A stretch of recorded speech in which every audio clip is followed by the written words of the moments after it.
안녕하세요. 미국 유학고수TV 시청자 여러분들, 유학고수입니다. 자, 오늘은요, 제가 박사과정 때 공부했던, 그 공부 과정에 대해서 얘기해보는 시간 3탄이 되겠습니다.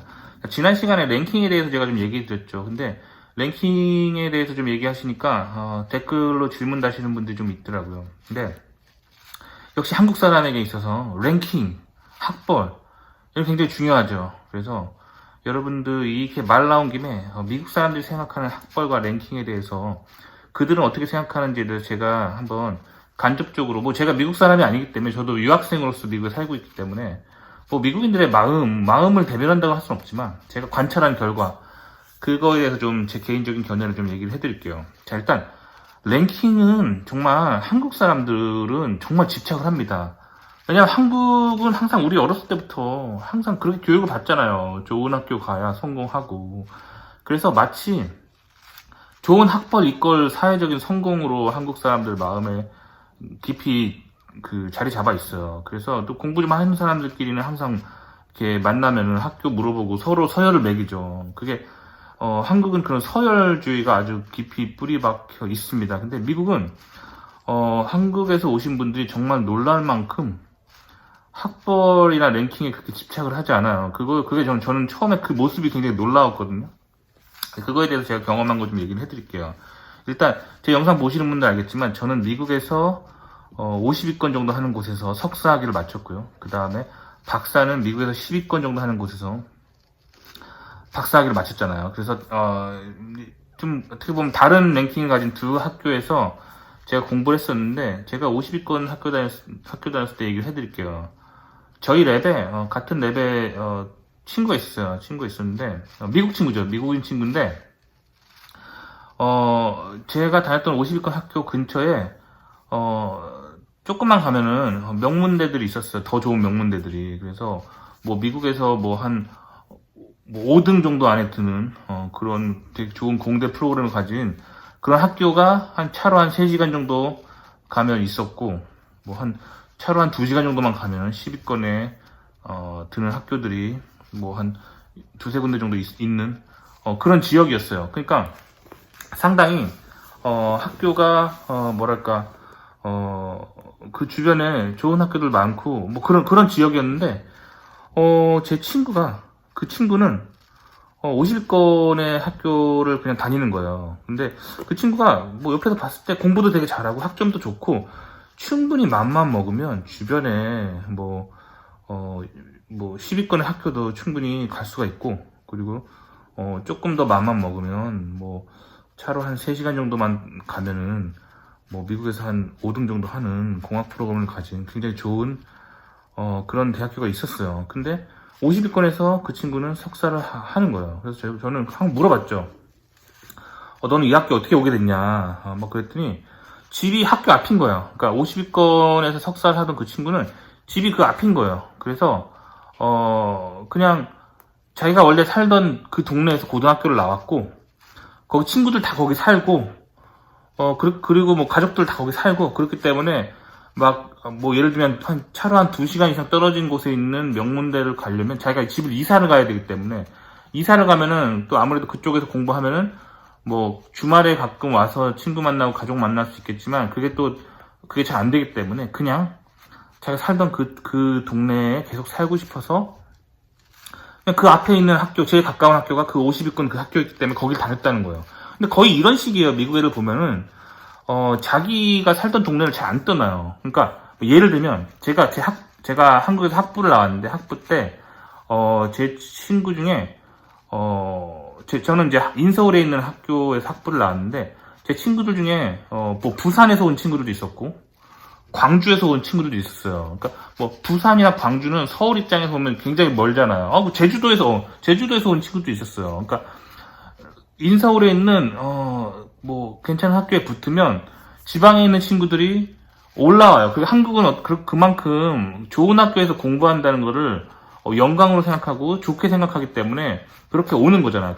그래서 한국에서도 지방에서 있는 친구들은 서울로 유학 간다는 말을 하거든요. 그러니까 그런 식으로 한국 사람들은 좋은 학교를 위해서 사는 곳을 옮기는 거에 대해서 되게 긍정적으로 생각한다는 거죠. 근데 미국은 워낙 영토가 넓고 자기네 집에서 조금만 떨어져도 보통 이제 영토가 넓기 때문에 뭐 지도상으로는 요만큼이지만 사실 굉장히 먼 거거든요. 그래서 자기가 살던 곳에서부터 매우 그 관계가 단절되고 이질감을 느끼는 문화를 느끼게 되어 있어요. 그래서 미국 사람들은 보통 자기가 산 고향에서 잘 안 떠나요. 그래서 예를 들면 A라는 주에 살고 있는 학생이라면 공부를 아무리 잘해도 그냥 자기가 살고 있는 A라는 주 안에 있는 학교를 간다는 거죠. 그리고 또 B라는 주에 살고 있는 학생들은 공부를 아무리 잘해도 그냥 보통 B라는 주 안에서 그냥 학교를 다닌다는 거죠. 그리고 학교를 갈 때도 자기가 그냥 고등학교, 초중고등학교 나온 그 동네에서 계속 살면서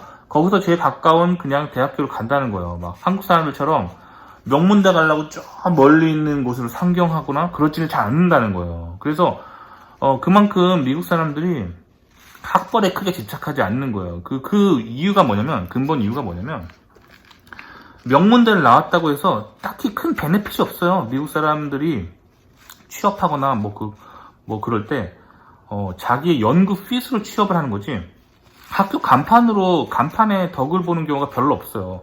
뭐 예를 들면, 제가 아는 학교 중에 미국에서 100위권 안에 겨우 드는 학교가 있어요. 그러니까 사실 명문대에서 공부하는 친구들 관점에서, 학벌의 관점에서 보면은 한국 사람들 개념으로 미국에서 100위권 안에 겨우 든다는 거는 뭐 사실 뭐 그렇게 명문대는 아니고 그냥 쏘쏘하잖아요. 근데 그 학교가 독특하게 반도체 공정, 특히 그 안에서도 특정한 어떤 케미칼을 사용하는 공정이 굉장히 발달했어요. 왜 그러냐면 그쪽으로 세계적인 연구소에서 연구를 한 어떤 교수가, 거기가 자기가 고향이어가지고 거기 내려가셔서 거기서 랩을 차리시고 거기서 연구를 하시는 분인데 세계적인 권위자예요. 학교 랭킹은 쏘쏘인데 그 교수님이 거기 계셔버리는 거예요. 그렇기 때문에 실리콘밸리의 그런 세계적인 반도체 기업들이 그 학교까지 리크루트를 하러 갑니다. 그래서 그 학교 학생들을 뽑아 온단 말이에요. 그렇기 때문에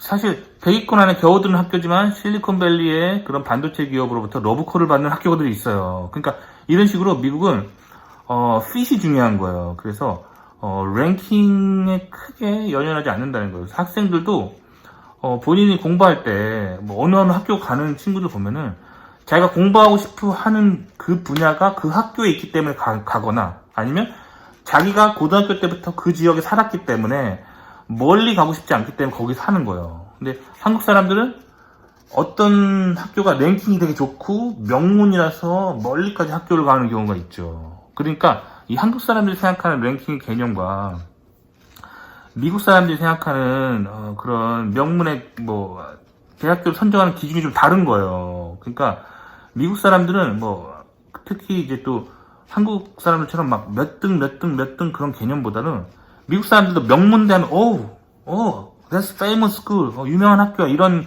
개념이 있는데, 그건 뭐냐면 보통 이제 학교가 풋볼 팀으로 유명해서 맨날 TV 틀면 맨날 그 풋볼 리그에서 막 1등하고 그런 학교들이 유명한 거죠. 그러니까 한국 사람들처럼 이 랭킹 이퀄 공부 잘하고 그런 개념으로 학교를 바라보지 않는다는 거예요. 그렇기 때문에 여러분들이 미국 유학 갈 때 말이죠. 유학 갈 때 철저하게 이거 본인이 기준을 세워야 돼요. 나는 미국에 계속 살 건가? 아니면 한국에 돌아갈 건가? 요거에 대해서 철저하게 기준을 세워서 구분을 하셔야 돼요. 그래서 만약 여러분들이 한국에 돌아가실 거다. 그러면 학벌이 굉장히 중요해요. 미국에서 내가 몇 등 하는 학교에 다녔는지도 굉장히 중요해요. 왜냐면 여러분이 한국에서 이제 유학 오셔서 미국에서 공부하고 다시 한국 돌아가시잖아요? 그러면 한국의 어느 직장을 가든 어디서 여러분들이 교수가 되든 아니면 어디서 여러분들이 사회생활 하든 항상 한국 사람 물어봅니다. 그 학교가 몇 등입니까? 몇 등입니까? 알겠죠? 그렇기 때문에 아주 철저한 학벌의 어떤 사회 계층 구조가 형성되어 있는 게 한국이란 말이에요. 그렇기 때문에 여러분들이 한국에 다시 돌아가실 분들은 랭킹에 집착을 하셔야 돼요. 근데 미국에 계속 사실 거다. 그럼 랭킹 중요하지 않아요. 정말 중요하지 않아요. 미국에서 랭킹 1위 하는 학교 출신이랑 미국에서 100위권 안에 겨우 드는 학교 출신이랑 인터뷰에서 붙잖아요? 그러면 학벌이 좋다는 이유로 미국 사람들은 명문대 출신을 뽑지 않아요. 철저하게 공정하게 질문을 제시해요. 인터뷰 퀘스천을. 그래서 그걸 다 대답을 하면은 합격하는 거고, 대답 못하면 떨어지는 거예요. 굉장히 냉혹하단 말이에요. 그렇기 때문에 뭐 랭킹 좋은데 안 돼도 미국에서는 충분히 잘 살아갈 수가 있어요. 그래서 랭킹에 크게 집착 안 하셔도 돼요. 안 하셔도 되고, 그게 미국 문화예요. 마찬가지, 논문도 마찬가지예요. 여러분들, 한국에서 이제, 공부하시는 분들이, 특히 한국에 석사 하시는 분들이 저한테 가장 많이 물어보는 질문이 뭐냐면, 미국에서 박사할 때 SCI급 논문은 몇 편을 내는 게 좋나요? 막 이런 질문 많이 하시는데, 뭐 이런 SCI급 논문 따지는 거 있잖아요. 그거 한국 문화예요, 한국 문화. 그래서 SCI급 논문이, 몇 편이 있고, 그리고 내가 그 임팩트 팩터가 얼마가 되는 논문이 몇 편이 있고, 이렇게 사람을 수치화해서 나타낼 수 있는 거 한국 시스템을 굉장히 좋아하는 거죠. 그래서 그 한국에서 교수하시거나 한국에서 뭐 연구소 취업하시거나 뭐 그럴 분들은 그걸 따져야 되는데, 사실 미국 사람들은 SCI급 논문, 뭐 임팩트 팩터 몇 점 이런 거 잘 안 따져요. 그게 중요한 게 아니라 내가 가고자 하는 연구소나 내가 가고자 하는 회사, 내가 가고자 하는 교수직에 그 핏에 맞는 연구를 내가 했느냐 안 했느냐예요. 무슨 말인지 알겠죠? 그러니까 예를 들면 내가 뭐 면역학 쪽으로 그런 뭐 세계적인 권위자가 되고 싶어요, 미국에서. 그러면 그 면역학에도 되게 많은 면역이 있잖아요. 뭐 바이러스에 대한 면역도 있는 거고 세균에 대한 면역도 있는 거고 되게 많은 게 있잖아요. 거기서 내가 세균 쪽으로 가고 싶으면 세균에 대한 논문을 많이 쓰면 되는 거고, 그리고 뭐 바이러스를 가고 싶으면 바이러스 논문을 많이 쓰면 되는 거예요. 마찬가지로 기계공학도 여러 가지 분야가 있잖아요. 그래서 뭐 유체 전문가가 되고 싶다. 그럼 유체 쪽으로 많이 쓰면 되는 거예요. 그런 거지. SCI급 논문이 몇 편 가지고 있다. 이런 게 미국에서는 크게 중요하지 않다고 저는 생각합니다. 그래서 연구 핏. 정확하게 자기가 하려고 하는 연구 핏에 맞는 배경을 갖고 있는 게 중요한 거고, 학벌, 뭐 랭킹, SCI급 논문 몇 편, 뭐 이렇게 수치로 나타낼 수 있는 거, 여러분이 생각하는 이 모든 것들은 다 개인적인 생각으로 한국 문화입니다.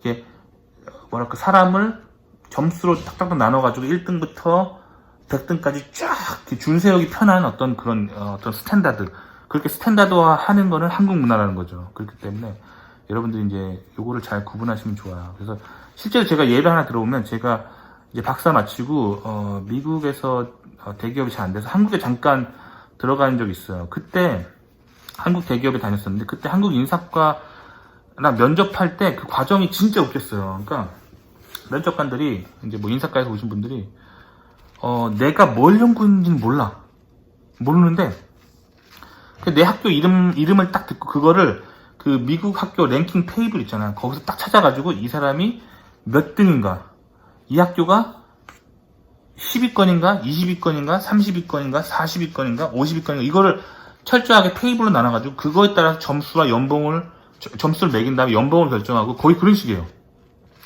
그러면 정작 인터뷰 퀘스천에서는 내가 뭘 연구했는지는 이해를 못해. 그러니까 한국에 왜 자꾸 이런 랭킹 시스템이랑 뭐 이렇게 뭐 논문 개수나 뭐 논문 어떤 급을 자꾸 나눠가지고 그걸 수치화해서 그거를 1등부터 쭉 줄 세우냐면, 왜 그러냐면 어떤 사람이 한 어드밴스드한 연구를 분간할 수 있는 눈을 가진 사람이 거의 없어요, 한국에. 그렇기 때문에 아주 쉽게 사람을 평가하는 방식이, 그 학교 그냥 공인된 기관에서 그 학교 랭킹 몇 등이냐 가지고 그냥 1등이냐 2등이냐 3등이냐 4등이냐 5등이냐 이렇게 쭉 줄 세운 다음에, 만약 5명 뽑아야 되면 5등까지 딱 잘라서 뽑으면 그게 쉽기 때문에 그런 시스템이 되어 있는 거예요. 그렇기 때문에 사실 그런 좀 안타까움이 있죠. 근데 미국 회사 면접을 볼 때는 랭킹 중요하지 않아요. 랭킹 중요하지 않고, 면접 볼 때 그 연구에 딱 걸맞는 굉장히 하이 레벨의 퀘스천을 딱 날립니다. 디스커션을 딱 해요. 그거에 대해서 대답을 하고, 면접관이 그거를 알아들을 수 있는 지적인 능력이 있어요. 연구 능력이 있기 때문에 그거 가지고 이 사람은 연구에 적합하다, 부적합하다를 판단을 내릴 수가 있어요. 미국의 면접관들은. 그렇기 때문에 그런 수준이 되기 때문에 미국에서는 학벌이나 뭐 그런 논문이 어떤 급이냐 뭐 이런 게 별로 중요하지 않아요. 그것보다 그 사람이 뭘 연구했는지 그 내용 자체가 중요하다는 거죠. 아시겠죠? 그러니까 요 개념을 좀 잘 알고 계셔야 미국에서 박사과정 가실 때 여러분들이 학교 선정할 때 어떤 기준을 잘 알 수 있을 것 같아요. 하지만 다시 말씀드리면 중요한 건 여러분이 공부를 마치고 한국에 돌아가냐 미국에 남느냐 중요하다는 거예요. 아시겠죠? 그래서 오늘 얘기해 본 겁니다. 도움이 되셨길 바라고요. 좋아요와 구독 눌러주시고요. 다음 시간에 또 뵐게요. 그럼 안녕히 계세요.